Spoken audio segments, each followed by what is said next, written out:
준비하고 깨어있으라. 왜 주님은 제자들에게 준비하고 깨어있으라고 말씀하셨을까요? 또 어떻게 무엇을 준비하고 깨어있으라는 뜻일까요? 오늘 말씀에 귀를 기울여 보시길 바랍니다. 마태복음의 주제는 하나님입니다. 마태복음의 내용은 왕으로 오신 예수 그리스도시죠. 왕으로 오신 이유는 하나님 나라 건설 때문입니다. 마태복음의 핵심 구절은 마태복음 16장 16절이죠. 시몬 베드로가 대답하여 이르되 주는 그리스도시요 살아계신 하나님의 아들이시옵니다. 우리 주님이 그리스도시요 살아계신 하나님의 아들이십니다. 우리가 잃어버린 선십과 킹십을 회복하셔서 우리로 하여금 하나님 나라를 세워가는 킹덤 빌더로 부르시고 함께 동역자로 부르셔서 하나님 나라를 세워가는 이 놀라운 꿈을 이루기를 원하신 그분이 바로 그리스도이시고 살아계신 하나님의 아들이신 줄 믿습니다. 마태복음은 크게 세 부분으로 나눠집니다. 1장부터 10장 새 왕국 건설 이야기, 11장부터 20장 두 왕국 충돌 이야기, 21장부터 28장 왕의 순환과 승리. 이제 우리는 왕의 순환과 승리 이야기 속으로 들어갑니다.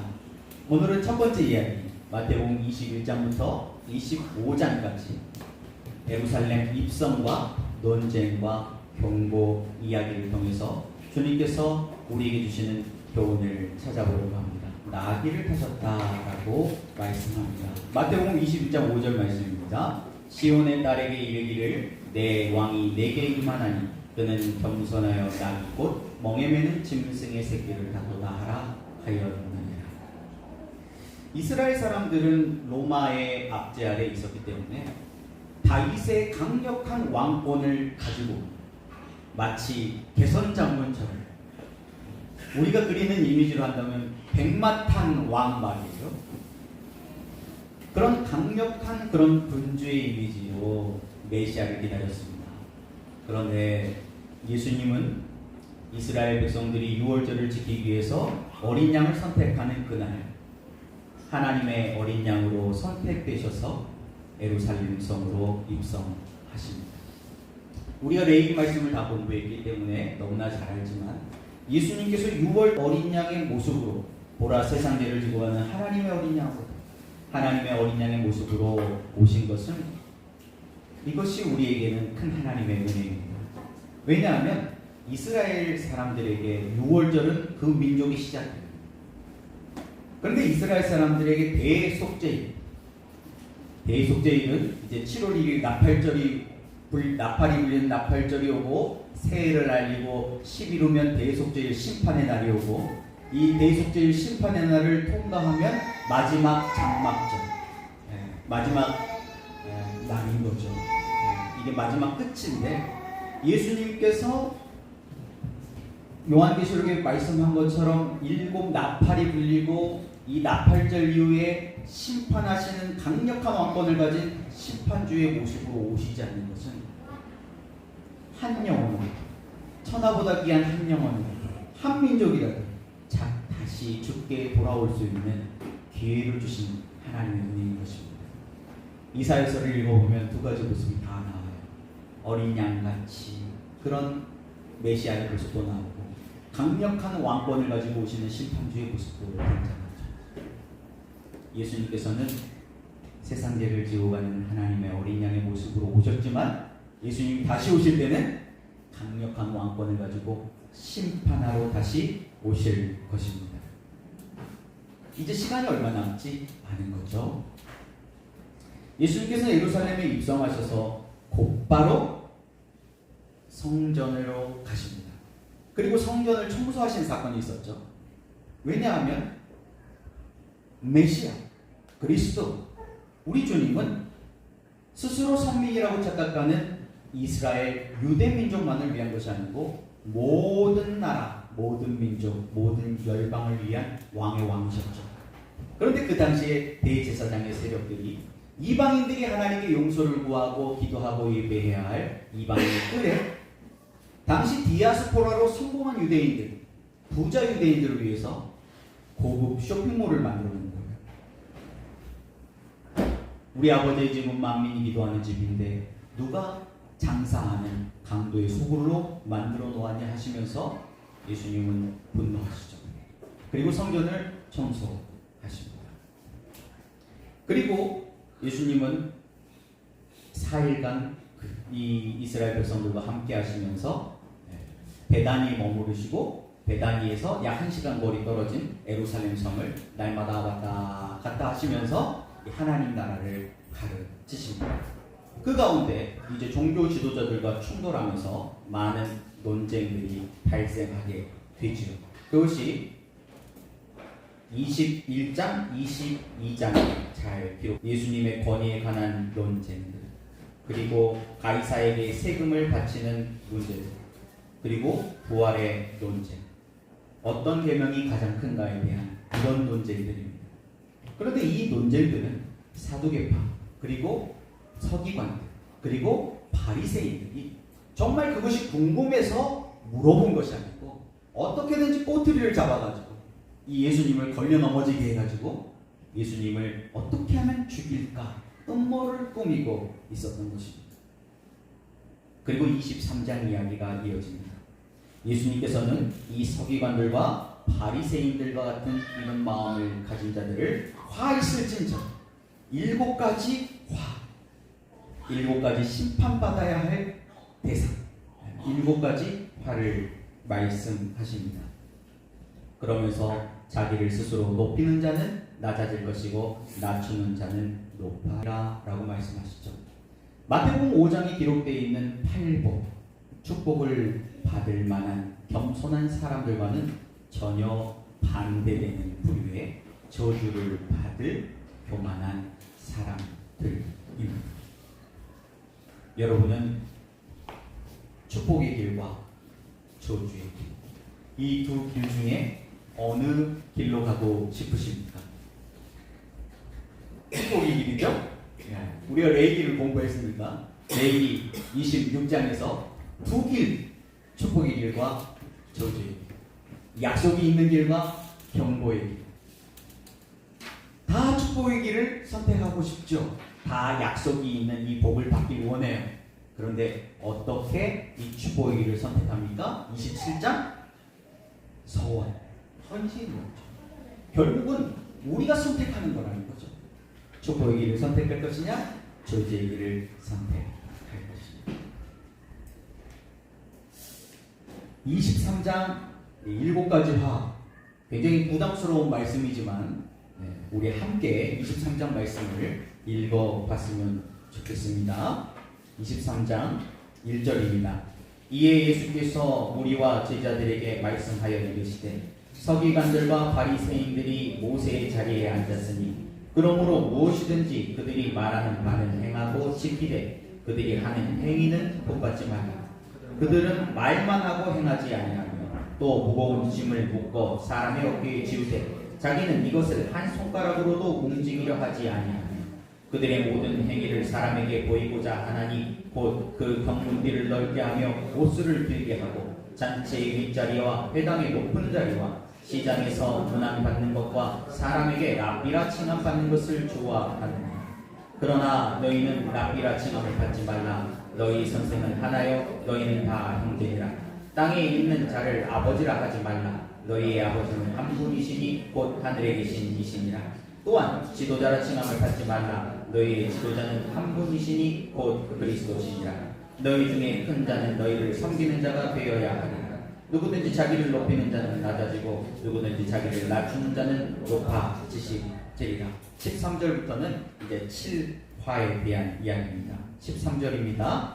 화 있을진저 외식하는 서기관들과 바리새인들이여 너희는 천국문을 사람 앞에서 닫고 너희도 들어가지 않고 들어가려 하는 자도 들어가지 못하게 하는 도다. 두 번째 화입니다. 화 있을진저 외식하는 서기관들과 바리새인들이여 너희는 교인 한 사람을 얻기 위하여 바다와 육지를 두루 다니다가 생기면 너희보다 배나 더 지옥 자식이 되게 하는 거다. 세 번째 화입니다. 화 있을진저 눈먼 인도자여 너희가 말하되 누구든지 성전으로 맹세하면 아무 일 없거니와 성전의 금으로 맹세하면 지킬지라 하는도다. 어리석은 맹인들이여 어느 것이 크냐 그 금이 크냐 그 금을 거룩하게 하는 성전이냐. 너희가 또 이르되 누구든지 제단으로 맹세하면 아무 일 없거니와 그 위에 있는 예물로 맹세하면 지킬지라 하는도다. 맹인들이여 어느 것이 크냐 그 예물이냐 그 예물을 거룩하게 하는 제단이냐.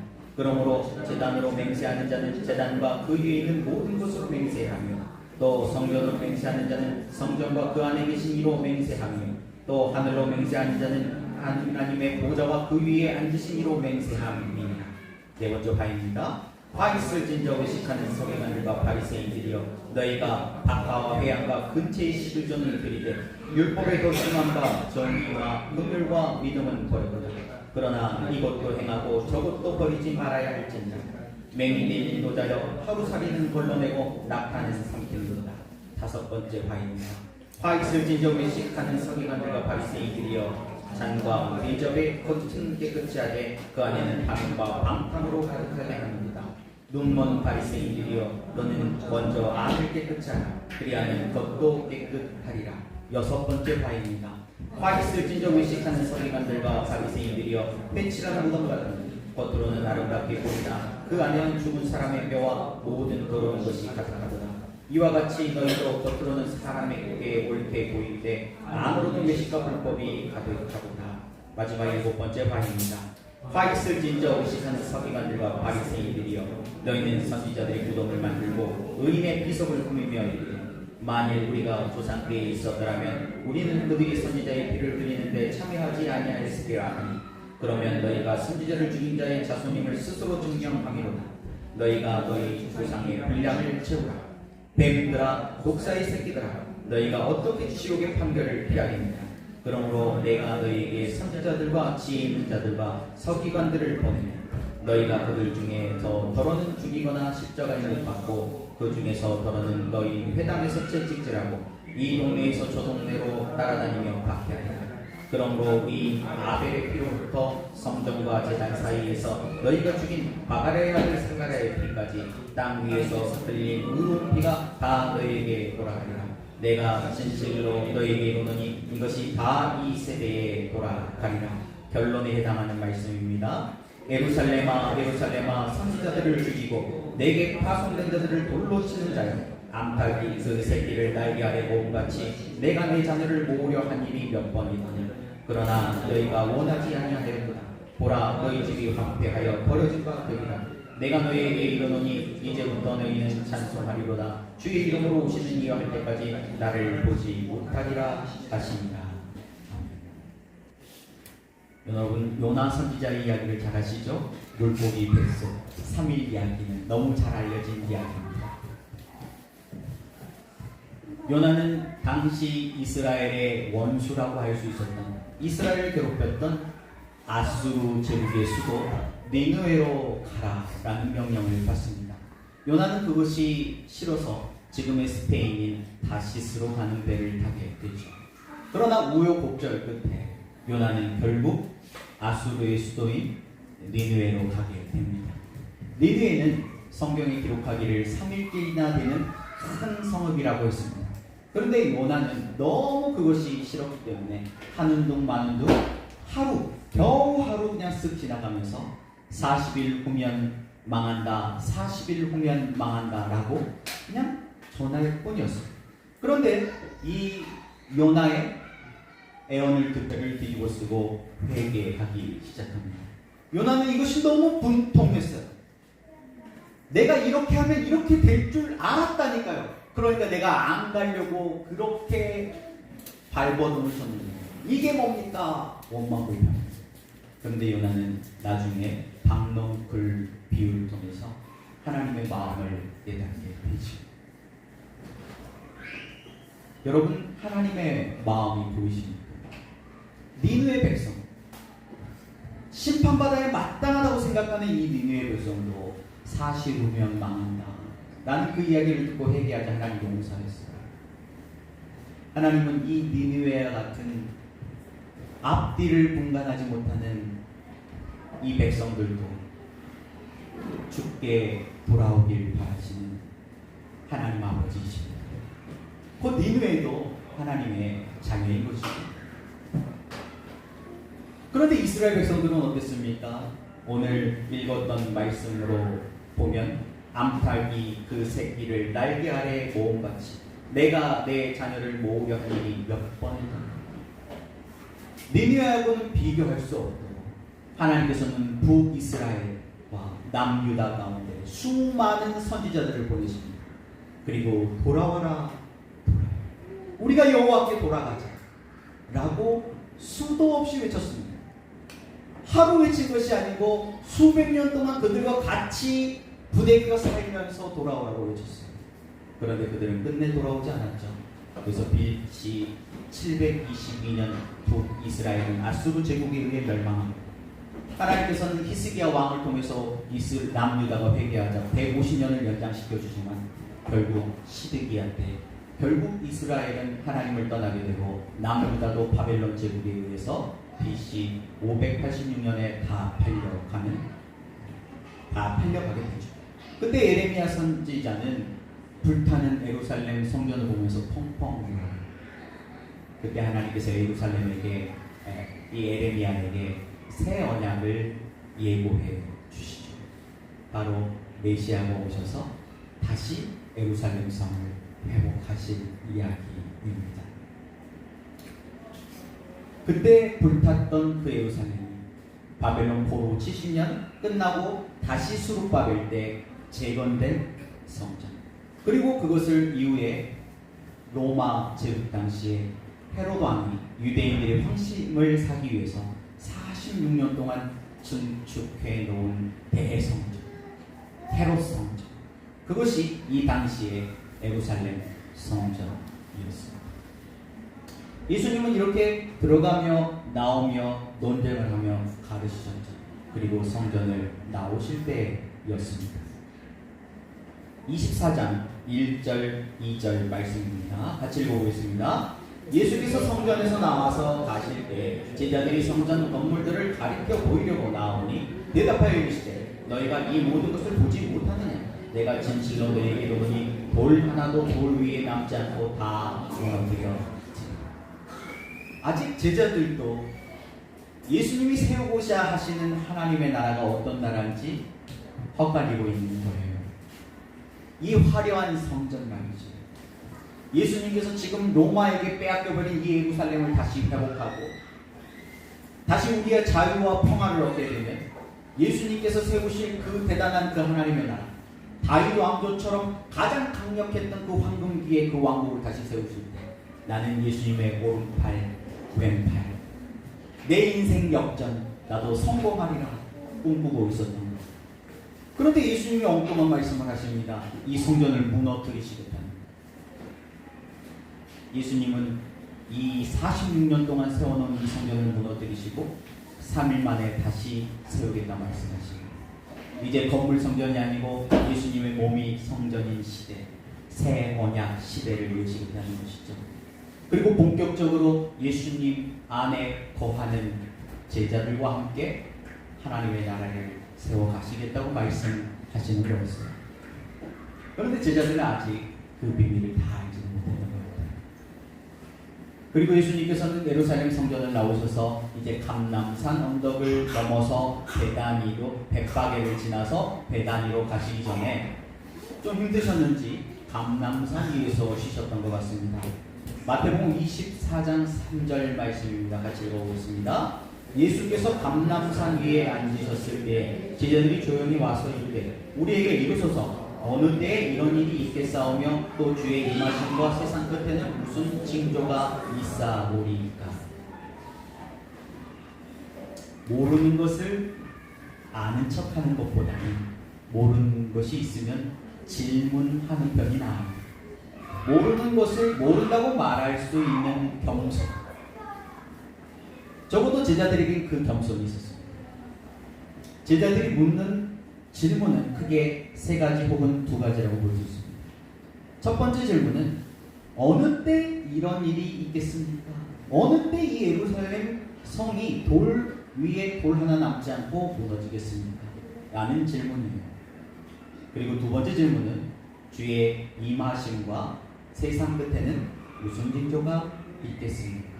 이것은 둘로 나눌 수도 있고 하나일 수도 있습니다. 제자들은 이 대단한 예루살렘 성전이 무너지면 세상 끝이 온다고 생각했던 것 같아요. 근데 예수님의 생각은 좀 달랐죠.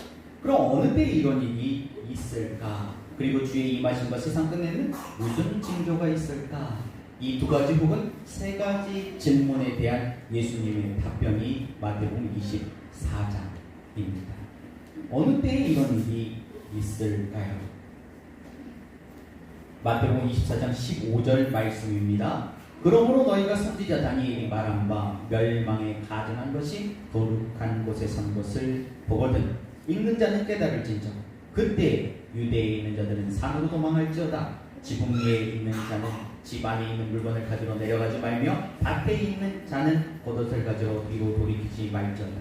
그날에 아이 된 자들과 젖 먹이는 자들에게 화가 있으리로다. 너희가 도망하는 일이 겨울이나 안식일에 되지 않도록 기도하라. 이는 그때까지 큰 환란이 있겠습니다. 그때 큰 환란이 있겠습니다. 창세부터 지금까지 이런 환란이 없었고 후에도 없습니다. 요한계시록에 보면 대환란 이야기가 나오죠.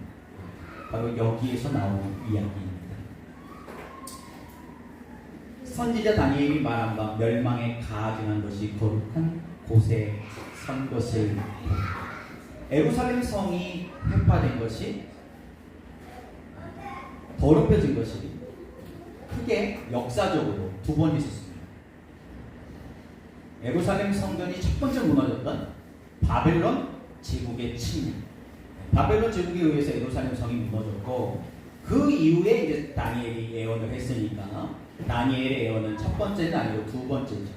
두 번째 예언은 이제 신구약 중간기 가운데 헬라 제국 당시에 시리아 헬라 제국이 이 예루살렘을 침략했습니다.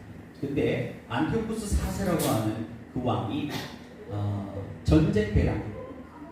그러니까 이 시리아 안티오쿠스가 이집트 헬라 제국을 정복을 하고 통일시키려고 꿈을 꿨었는데 그때 이제 이 전쟁에서 패하게 되면서 엄청난 이 로마 제국과의 전쟁에서 진 전쟁 배당. 전쟁에서 지면 모든 전쟁 비용을 내야 되는 법이 있거든요. 그래서 이것을 충당하기 위해서 유대에 엄청난 세금을 강요하고 뜯기 위해서 버릇을 본보기를 보여준 거죠. 너희들 내 말 안 들으면 이렇게 돼 라고 일부러 예루살렘 성전에 돼지피를 뿌리고 제우스 신상을 세워놓고 제사를 드리는 악행을 저지릅니다. 이것이 다니엘이 말한 멸망에 가증한 것이 거룩한 곳에 섰다라는 의미입니다. 그런데 이 이후에 다윗이 예루살렘 성전을 회복이 됐는데 이후에 또 한 번 그런 일이 있게 된다는 것이죠. 그것이 실제 역사 속에서 있었습니다. 바로 주 70년 제1차 유대와 로마 전쟁을 통해서 로마의 군마들에 의해서 예루살렘 성이 철저히 짓밟히고 파괴되는 사건입니다. 이때 로마는 우리가 더 강하다. 로마 제국이 더 세다. 로마 제국의 신이 너희 유대의 여호와라고 하는 신보다 훨씬 강하다라는 것을 일부러 보여주기 위해서 돌 위에 돌 하나 남김없이 다 무너뜨리는데 일부러 서쪽 벽 한쪽만 남겨놓습니다. 그런데 이 서쪽 벽은 성전벽이 아니에요. 성전을 더 높이 웅장하게 보이기 위해서 만든 축대 벽입니다. 그러니까 예수님의 예언대로 성전이 무너졌지만 축대를 일부러 남겨놓은 거예요. 이곳에 성전이 있었다는 증거, 그리고 우리가 더 강력하다는 증거로 봐요. 그것이 유대인들에게는 서쪽벽이고 우리가 잘 아는 이름으로는 통곡의 벽입니다. 지금도 남아있어요. 이때 불탔던 것이죠. 유대 역사학자 요세푸스의 전쟁사를 보면 당시 예루살렘의 인구가 약 270만 명 정도 됐는데 그 가운데 몇 명이 죽임을 당하냐면 약 110만 명. 그러니까 약 3분의 1이 훨씬 넘는 5분의 1가량 되는 그런 많은 사람들이 희생되는 끔찍한 일이 발생하죠. 요한계시록 보면 대환란이 일어나면 하늘에서 막 쓴쑥이 떨어지고 뭔가 엄청난 일이 벌어지면서 막 땅의 3분의 1이 다 파괴되고 3분의 1의 사람들이 죽게 돼요. 여기에서 모두가 본 이야기죠. 그런 대환란이 마지막 때에 일어날 것이고 거의 끝이 왔다는 증표, 징표가 되리라 라고 주님께서 가르쳐 주십니다. 그럼 마지막 때에는 어떤 징조가 있을까요? 우리가 다 읽지 않았지만 마태복음 24장이 어떤 구조로 되어 있는지 이 표를 보면 알겠죠. 이게 하나씩 다 찾으면 참 재미있는데 시간이 너무 많이 가니까. 마태복음 24장 4절 5절은 미혹입니다. 미혹이 뭐죠? 거짓 선지자들에 의해 가지고 미혹되는 거예요. 지난주였나요? 지지난주였나요? 우리 복음이가 놀러 왔어요. 그래서 수요 통독학교 마치고 복음이를 데려다 주러 갔다 오는데 저 오치동 이렇게 넘어가면 거기 베드로 성전이라고 하는 신천지 건물이거든요. 그 앞에 차들이 양쪽으로 빼곡하게 서 있고 막 엄청 복잡한 거예요. 그리고 이제 갈 때는 차들이 그렇게 되어 있는 걸 봤고 데려다주고 오는데 이제 사람들이 막 물밀듯이 쏟아져 나오는데 대학생들, 청년들이 너무 안타깝다. 지금 이미 미혹의 시대입니다. 신천지를 보면 오늘날 화 있을진저 바리새인들과 서기관들 같아요. 오늘 이 표도 정리했지만 마지막 때에 있을 징조를 우리 주님 왜 알려주셨을까요?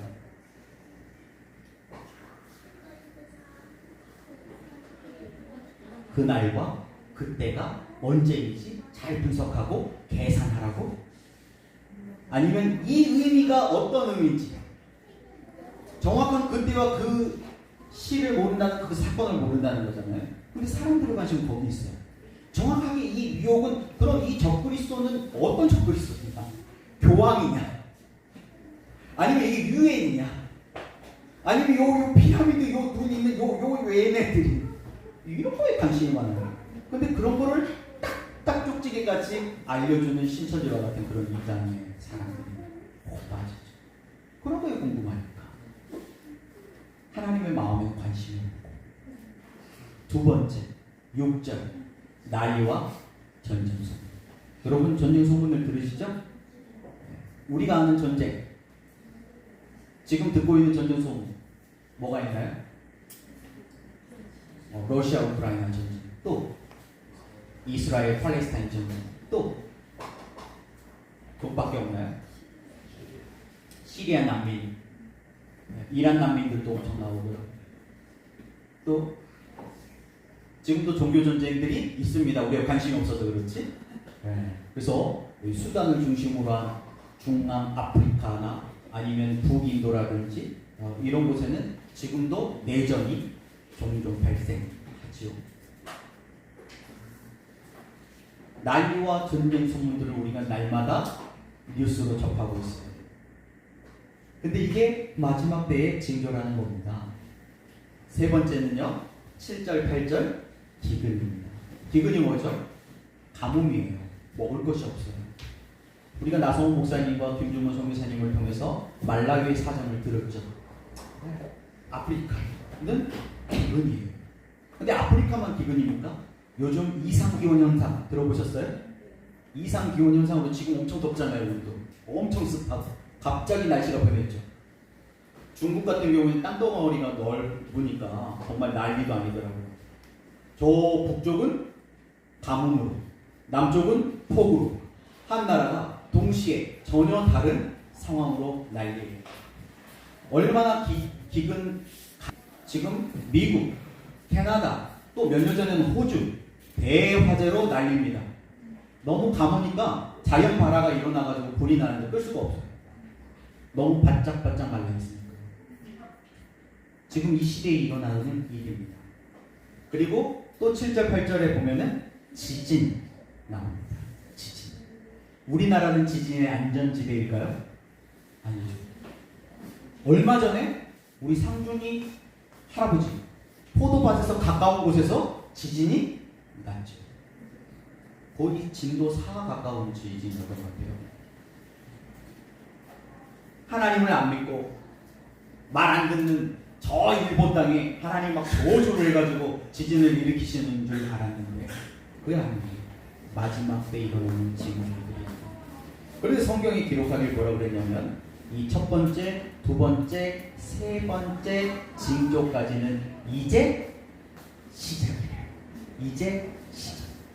이 네 가지는 지금 우리가 뭐 인터넷 찾아보지 않아도 다 알고 있는 겁니다. 이미 마지막 때에 있을 이 징조가 우리의 가까운 곳에서 일어나고 있어요. 다섯 번째부터는 이제 강도가 훨씬 더 강해집니다. 다섯 번째는 환난과 순교입니다. 나만 아니면 돼 라는 식으로 우리 많이 신앙생활을 하게 되는 것 같아요. 대한민국에서는 교회 다닌다고 뭐 환난을 당한다거나 핍박을 당한다거나 순교를 당할 일이 거의 없지요. 그런데 저 이슬람 세계에서는요, 샤리아법이라고 들어보셨습니까? 거기에서 개종을 하게 되면요, 집안의 가문을 더럽혔다 그래가지고 즉결심판, 법원의 심판을 받을 필요가 없이 즉결심판으로 친인척들, 부모 형제가 바로 돌로 쳐서 죽일 수 있는 법이 있습니다. 그리고 종종 우리가 듣게 되는 충격적인 그런 이야기, 북아프리카나 북인도 같은 곳에서는 이슬람이 교회에서 예배드리고 있는데 폭탄 테러를 일으키고 또 예배를 드리고 있는데 문을 잠그고 불을 질러가지고 태워 죽이고 하는 이런 끔찍한 이야기, 또 납치되어가지고 목을 잘라 순교하는 그런 이야기, 그런 이야기들이 종종 들리죠. 지금 우리나라에서 일어나지 않는 이야기이기 때문에 우리가 관심 없을지 모르지만 우리의 눈을 조금만 넓히면 이미 다섯 번째 징조도 일어나고 있다는 거죠. 그럼 이제 여섯 번째, 일곱 번째, 마태복음으로 말하면 마지막 일곱 번째 징조가 남아 있는 거예요. 마지막 진노와 심판 말이죠. 거의 끝에 와 있지 않습니까? 마지막 때 있을 징조. 그럼 우리 주님은 왜 마지막 때 있을 징조를 알려주셨을까요? 알려주시려면은 기왕이면 정확한 날짜까지, 정확한 시간까지 알려주시면 얼마나 좋아요? 그러면 그 전까지 신나게 놀다가 그때가 딱 됐을 때 얼른 회개하고 준비하면 될 텐데, 왜 우리 주님은 수수께끼를 내시는 것도 아니고 알려주려면 다 알려주지, 미리 맛보기처럼 조금만 알려주고 자세하게 알려주지 않으시는 걸까요? 이러므로 너희도 지금부터 준비하고 깨어있어. 그때 닥쳐서가 아니라 지금부터 준비하고 깨어있어. 오늘 읽은 본문 말씀은 32절 말씀입니다. 무화과 나무의 비유를 배우고 그 가지가 연하여지고 잎사귀를 내면 여름이 가까운 줄 아나니. 연한 가지, 새순을 낸다는 뜻이죠. 새순이 나와서 이제 이게 여름이 가까우면 이제 잎사귀가 풍성해지잖아요. 무화과 다 아시죠? 무화과는 언제 나오죠? 여름과 일절에 여름에 이 추수합니다. 그러니까 여름이 가까운 줄 알라는 것은 추수 때가 됐다는 거예요. 마지막 때라는 거죠. 그러니까 무화과 나무에서 우리가 배울 수 있는 교훈은 세상에는 반드시 끝이 있고 그 끝에 심판이 있다. 그리고 이 무화과는 이스라엘을 상징하는 나무입니다. 그리고 예수님께서는 이런 말씀을 하시죠. 36절에 그러나 그날과 그때는 아무도 모르는 하늘의 천사들도 모르고 아들들도 모르고 오직 아버지만 아십니다. 그러니까 앞에서 이런 징조를 알려주신 이유는 그날과 그때에 관심을 두라는 말이 아니라는 거죠. 그날과 그때에 관심을 두지 말고 이미 마지막 때라는 걸 다 알잖아요, 우리가. 그럼 뭐 해야 돼요? 준비해야죠. 준비하고 깨어있는 것을 포커싱을 해야죠. 근데 준비하고 깨어있는 것은 별로 관심이 없어요. 이것이 문제죠. 그러시면서 37절부터 노아의 이야기가 나옵니다. 노아의 때와 같이 인자의 임함도 그러하리라. 홍수 전에 노아가 방주에 들어가는 날까지 사람들이 먹고 마시고 장가들고 시집가고 있으면서 홍수가 나서 그들이 다 멸하기까지 깨닫지 못하였으니 인자의 임함도 이와 같으리라. 노아 때 노아의 가족들이 방주를 만들고 있을 때 손가락질을 하면서 조롱하죠. 이렇게 맑은 하늘에 비가 오대요. 그런데 그날은 결국 왔습니다. 비가 오기 전에 방주의 문은 굳게 닫혔고 다시 열리지 않았습니다. 마지막 때가 되면 늦어요. 인생 머릿속 잡고 굳게 신나게 살다가 마지막 때 딱 가가지고 회개하고 돌이키는 거지. 쉽지 않습니다. 쉽지 않아요. 그리고 두 가지의 이야기가 등장하죠. 40절, 41절. 그때 두 사람이 밭에 있으면 한 사람은 데려가고 한 사람은 버려둠을 당할 것이요, 두 여자가 맷도질을 하고 있으면 한 사람은 데려가고 한 사람은 버려둠을 당할 것입니다. 한 사람은 데려가고 한 사람은 버려둠을 당할 그날은 어떤 사람에게는 구원의 날이요 어떤 사람에게는 심판의 날이 될 것입니다. 준비하고 깨어있는 사람에게는 구원의 날이 되겠지만 그렇지 못한 자에게는 심판의 날이 되겠죠. 저와 여러분에게는 구원의 날이 될 수 있기를 축복합니다. 그러기 위해서는 준비하고 깨어있어야 돼요. 그럼 우리는 지금부터 무엇을 어떻게 준비해야 할까요? 여기에 대한 힌트를 주는 말씀이 25장의 세 가지 비유 이야기입니다. 첫 번째 비유는 열처녀 비유죠. 열처녀 비유를 통해서 우리에게 주시는 교훈은 지혜로운 5처녀, 슬기로운 5처녀처럼 기름을 넉넉하게 준비하라. 성령의 기름. 이것은 기도 생활과 연관되어 있죠. 기도를 통해서 성령의 기름을 늘 준비하고 있습니다. 신랑이 든지 상관이 있어요, 없어요? 없죠. 우리 아이들로 치면 시험을 언제 볼지 말지는 내가 얼마나 미리미리 공부하느냐에 좀 다른 것 같아요. 미리미리 공부하는 사람 혹은 공포자, 공부를 포기한 자들은 시험을 언제 볼지 관심이 별로 없습니다.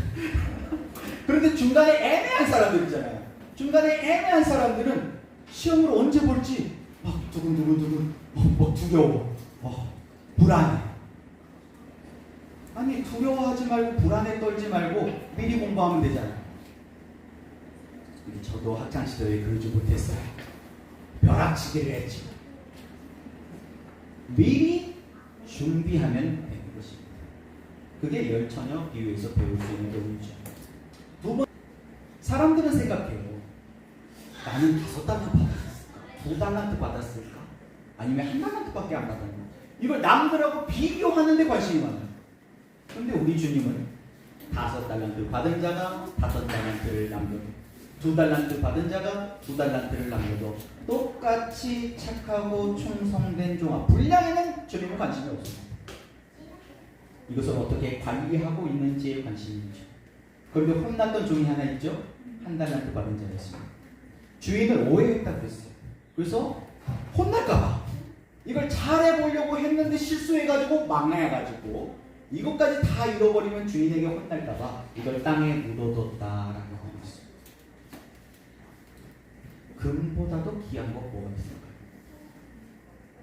금보다도 귀한, 금으로도 살 수 없는 첫 번째 시간이지 않겠습니까? 황금보다 더 귀한 시간을 우리에게 공평하게 다 나눠줬잖아요. 어떤 사람은 48시간을 살고 어떤 사람은 24시간을 살고 그렇습니다. 똑같이 나눠줬어요. 또 금보다도 귀한 말씀을 우리에게 맡기셨죠. 금보다도 더 귀한 각자의 달란트들도 우리에게 맡기셨습니다. 그 재능들 말이에요. 그런데 그 재능들을 우리는 땅에 묻어두고 있지는 않습니다.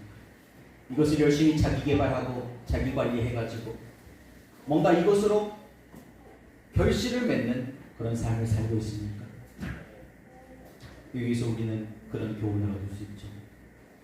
세 번째 비유는 양과 염소의 비유입니다.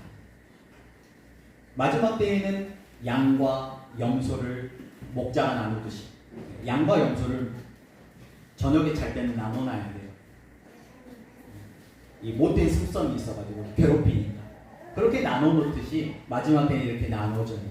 그런데 나누는 기준이 뭐냐면 지극히 작은 자에게 했냐 안 했냐가 기준입니다. 우리 주님께서는 너희가 여기 내 형제 중에 지극히 작은 자 하나에게 한 것이 곧 내게 한 것이라 라고 말씀하시면서 지극히 작은 자들에게 물 한 잔 떠줍니다. 그걸 하나님께서 다 셈하고 계신다는 거예요. 그리고 그렇게 한 사람은 양의 편에 구원받을 자, 그렇게 하지 않은 자들은 염소의 편에 심판받을 자로 가르치니다.